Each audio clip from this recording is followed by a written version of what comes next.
So we're going to discuss right now the influence of an uneven or crooked carriage, and we do have some. Are we doing the X-rays on this one or no? No. This is the X-rays are with the next round of stuff. Okay, in the next segment. All right, so we do have X-rays coming up here shortly, but right now we're going to talk about the unevenness, and this is an article from the American Farriers Journal of March. Deb Bennett article. This is Deb Bennett, and it's from March 2025.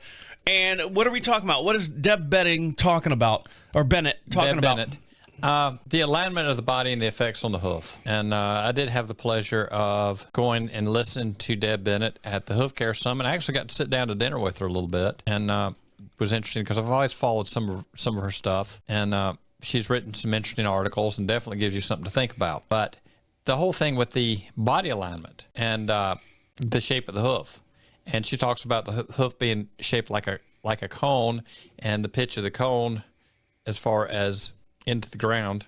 Now I'm gonna switch over to camera 9 here, so we can put that we pay all this money for all these cameras and stuff, Mike. They are like the big news quality cameras, right? Just like it. So we have this picture from the article over on the YouTube channel. So what are we looking at here? We're looking at, the whole angle of the pastern into the ground and the hoof, as that changes, how that affects the hoof.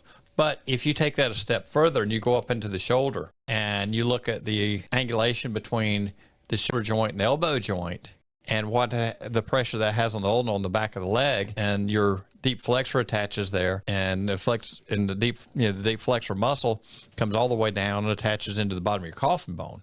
So if that's a really low flat angle, that creates a lot of tension in that alignment, which affects the pressure, especially looking at your high-low horses.